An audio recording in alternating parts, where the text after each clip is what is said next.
Okay, we are live on LinkedIn. Today I'm joined by Suzie Walker, who is the founder of the Keto Collective.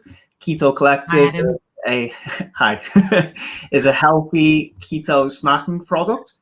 And she is also the founder as well of the Primal Pantry.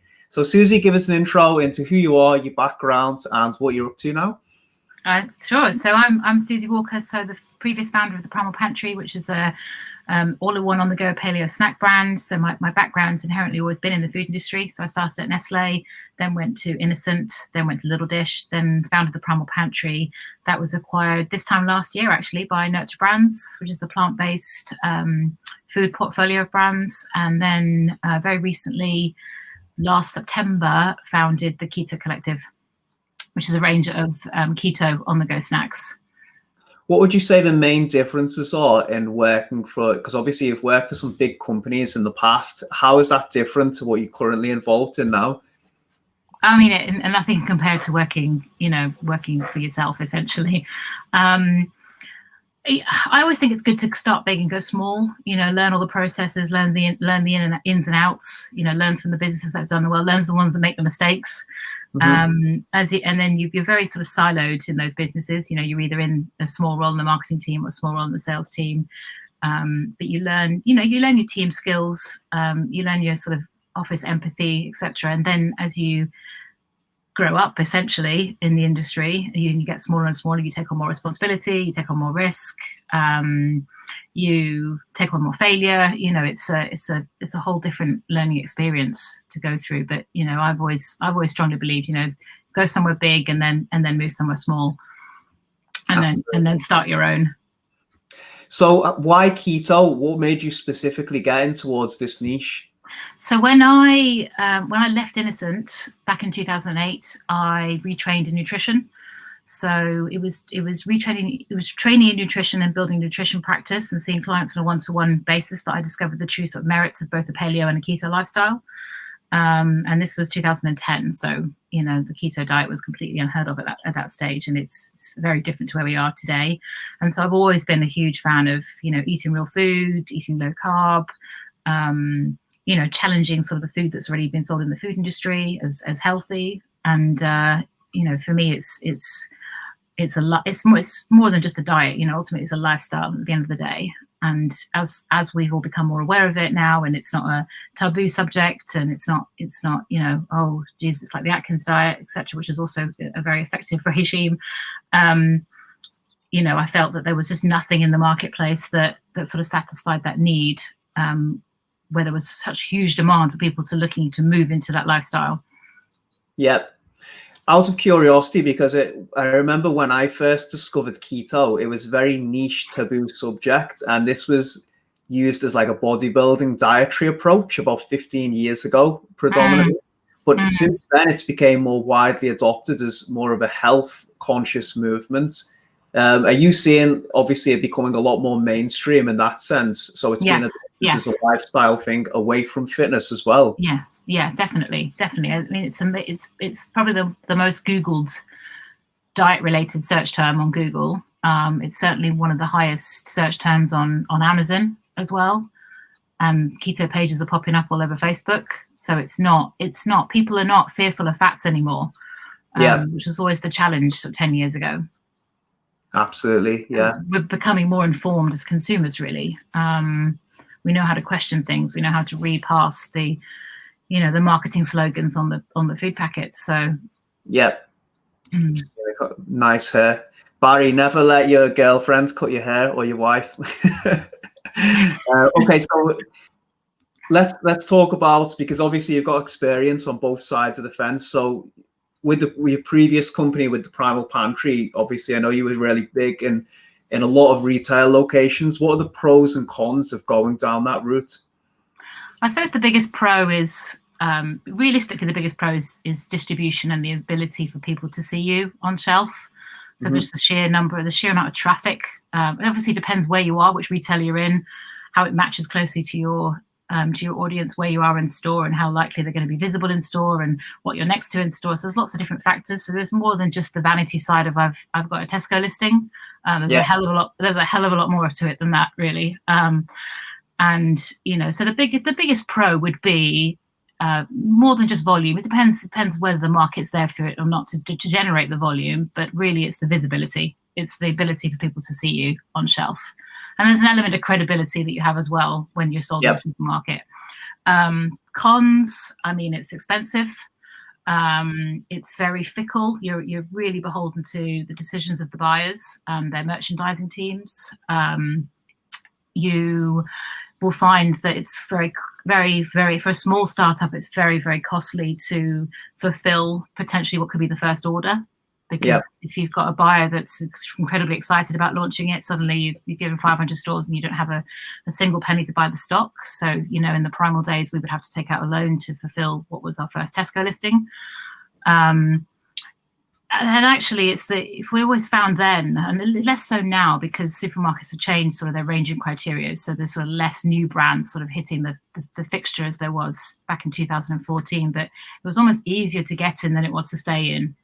The challenge was getting people to pick the product off the shelf, take it home. The product's job then was to hope that it lived up to expectations and they come back and buy it again. But buyers are expecting rate of sale or rotation levels that are incredibly high. As a new product, you're probably next to something that's generating double digits rate of sale a week, which is units per store per week. So you're forever beholden to the buying decision, the data, the numbers. You can't afford to buy the data. So there's loads of downsides that, which is why when you come onto the D2C side, that everything's at your fingertips. It's very different. So, you wouldn't say no to the big listings, but you've got to be able to support it. You've got to have the money to promote it, to meet the retailer margins, to drive traffic into the store. And then once you're out, then it's a case of how do you get back in, and that's a harder job. So I'm going to come on to more of the D2C side in a second, but is there ever any friction? Say, for example, you're going to a retail location. Have they ever put pressure on you in terms of pricing or what you're trying to do on your own side? Yeah, there always is. Yeah, it's always part of the negotiation. The retail pricing is really just it's a decision of the retailers. It's pretty standard in that sense. But there's always there's friction to hit certain rate of sale. There's new buyers want to come in. They want to make a difference. They look at the fixture. Certain products performing better than others. You're fighting for your space. You're fighting for your corner. And then the challenge as well is it's not just being in store and having a negotiation with the buying teams, etc. But it's all down to who you're next to and how big and deep their pockets are. Really, it's placement in store is key, but then who sits around you on that fixture and how much money they can spend to support their brands is always a big challenge. And with our brands and with Primal, it was always you're in the protein space, you're up against some of the big guys. In that sense, so. Don't you find it? Obviously, you've got to have a really strong USP because it's crazy now. Actually, when you go into the supermarkets, there is so much variety of even healthy snacks where that was just unseen a few years ago. So I find now, even for what was an upcoming niche industry, it's saturated. So it's really difficult to even find what's the best healthy snack or see how each one differentiates from each other. Yeah, and then you've only got such a small space to differentiate on the front of your pack, so you have a minute amount of time to convey to the shopper how you're different to anyone else. If you haven't got the funds to put it on TV and tell people that it's different and to drive them into the co-op or wherever you might be, so it's a lot harder than in the digital space. Definitely. So the packaging is very important as well. Then I assume as almost as much as the product itself. Yeah. The packaging is what they pick up, and the product's what makes them come back. So. Yeah, interesting. Okay, so that brings us nicely onto the next topic. So you've obviously went big on the D2C side with the Keto Collective. Why have you went down this route, and what's changed since obviously with the Primal Pantry? So for me, D2C is both fully direct to consumer through our own website, and then obviously we go quite big on Amazon as well. And really in reverse to everything I've just said on being in the retailers. You know who the consumer is. You can speak to them on a one-to-one basis. If I wanted to change my pricing, I can do so overnight. If I wanted to run a promo for a period of time, I can. It's all at my fingertips. You take back all that control yourself. The data is instant. Who's been on your page, how long they've been on your page, do they want to interact with your brand, are they connected with you on Facebook? The search terms, so we can manage marketing right down to the flow, right through from searching it on Amazon right through to our traffic onto our website. There's no better way to prove the concept of a new product than in the D2C space or the Amazon space. And the social credibility is there now, so you don't have to see it on the shelf in store. They can rely on Facebook reviews, Amazon reviews. I think for me the biggest thing is it sounds crazy. One is the control of the consumer shopper flow, and the second is the data. You've got a niche product, like you told me previously. A lot of people have even discovered the brand through the unique search term for keto. How it must be really difficult still to penetrate a market if you haven't got that type of exposure. So what would your suggestions be? Say for it, you just enter and you're a general healthy snacking brand. You must need deep pockets for ads. Yeah, if it's not niche enough, it's very, very difficult. We're niche enough whereby there's a few players in the keto space. At least two are the big brands that do it. I don't think the big brands do so well on Amazon, if I have to say. So we can kind of grab that space as much as we can now with regards to Amazon storefronts and branded advertising. It's not expensive, essentially. And then it's obviously grabbing the search terms. When you're a bit more generic, it is a lot harder, definitely a lot harder. Whether it's just a vegan energy bar or a cycling bar, you're competing with terms that some of the bigger brands are buying at the same time. Yeah. And what's the biggest focus for you? Is it just a case of see which one does better compared to your own website from Amazon, or are you trying to get even more granular on one of those specific channels? No, it's at the moment it's we're just doing a lot of do and learn, really, essentially. So it's a case of there was no hesitation as to which one do we set up first. We were quite keen to set them both up at the same time. Pricing is exactly the same. We're fully aware that you'll have some shoppers that don't want to shop on Amazon. That's great. Margins are obviously better through your own website because there isn't the Amazon referral fee. But Amazon is it's growing in grocery. You'd be mad not to be on there. From the way the ads work, it's very, very clever. So ultimately, we're just running them successfully side by side, at this stage. And it's from the Amazon FBA side, it's brilliant because the way they can send the products out, and up until the end of last year, we were quite happily sending orders all over Europe. Just trying to sort of get over some hurdles now to sort of reinstate that again.